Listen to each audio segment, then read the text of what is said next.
Na natumaini mko poa.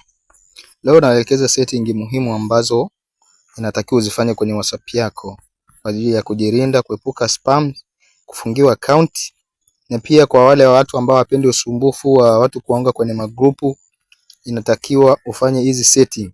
Na pia kama unahitaji kuficha kwa mfano chatting za mtu, kwa mfano kuna mtu una chat naye vitu muhimu, unahitaji kuficha namba yake ama chatting zake ili mtu yeyote asiweze kuona. Sasa inabidi niwaelekeze namna ya kufanya. Kisha umeingia ukishaingia kwenye WhatsApp yako, kwanza fanya hizi setting muhimu ambazo zitakusaidia vitu. Setting ya kwanza hii. Setting namba 1. Utakuja huku juu. Hii ni kwa ajili ya vitu visiweze kujidownload venyewe. Utabonyeza hapo. Baada ya hapo utabonyeza setting.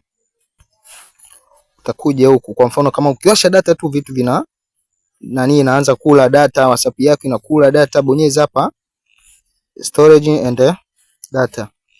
Baada ya hapa, kama unahitaji vitu vidownloadie kwa quality ya juu, unaona hii auto download quality, hizi zote utachagua mwenyewe. Kwa mfano mimi nichague high quality, kitu utakacho kidownload WhatsApp kiwa na quality nzuri.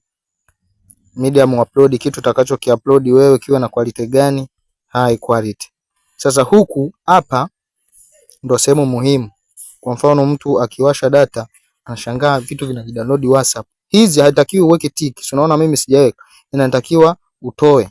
Zote zisiwe na tick. Hizi zote zisiwe na tick. Hapo utakuwa umemaliza setting yetu ya kwanza. Setting ya pili ni watu wasiweze kukuadi kwenye magrupu bila wewe kutaka. Sasa utakachokifanya tena unarudi huku setting. Kumbuka hii ni namba 2. Unakuja hapa setting. Kisha unakuja unateremka, utaangalia hapa kwenye privacy. Hapa ndo pa muhimu zaidi. Hapa ni kwa ajili ya ulinzi wako.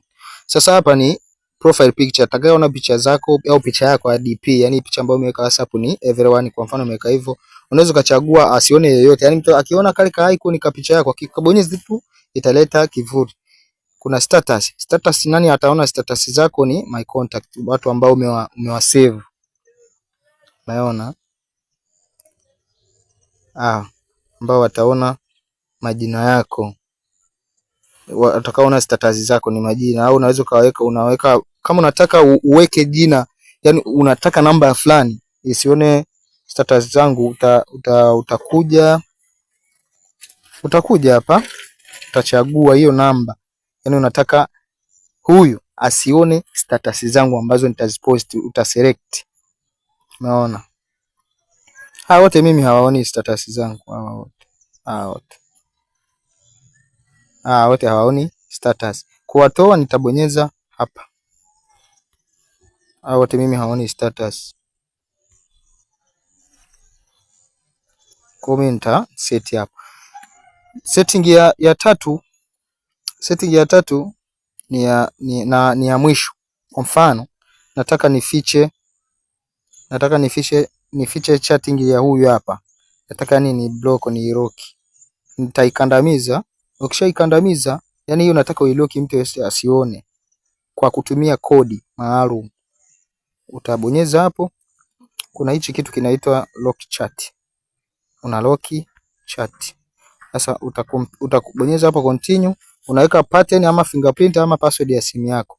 Chat iko locked. Sasa kuna hichi kitu ambacho mtu anaweza kaona, mbona hii locked chat ni nini?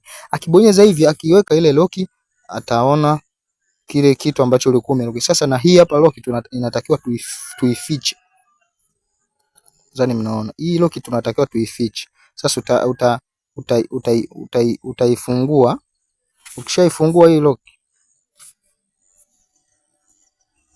Ukishaifungua hii lock, utakuja hapa kwenye hivi vidoti vitatu, then chat lock setting. Utabonyeza hii chat lock setting. Baada ya hapa utabonyeza hivi hizi, yani washa hapo juu, kisha bonyeza hapa chini. Sehemu ya kwanza ni hii hapa. Sehemu ya kwanza Sehemu ya pili utawasha create secret code. Utaweka kodi zako hapa ambazo unahitaji. Ukiziweka tu ile chat kinajifungua. Kwa mfano ni 1 2 3 4. 4 ziwe 4. Nabonyeza hiyo secret code, tena unazirudia 3 4. Nabonyeza done. Lock the chat. Sasa utakuwa umeificha, simeona haipo. Ili kuiweka sasa inabidi urudi utabonyeza huku juu ku search. Itabidi ili ufungue zile namba ambazo umezilock, utabonyeza hapo search. Ukiweka tu zile kodi ambazo umesave kule, kwa mfano 1 2 3 4, itafunguka lock chat. Umeona hiyo hapo juu, hii itajifungua, utaona ile lock chat. Kwa hiyo unaweza ka lock magroup ambayo unahitaji ya lock, ama namba ya mtu ambayo umeilock hivyo. Yani please tunaomba usubscribe kwa channel yetu. Kama hujaelewa ucomment pia. Kama una maoni ama una pendekezo pia unaweza kutuambia hapo chini kwenye comment. Ruksa kushare, unaweza kushare kwa ndugu jamaa na marafiki ambao wanahitaji tech kama hizi hapa. Thanks .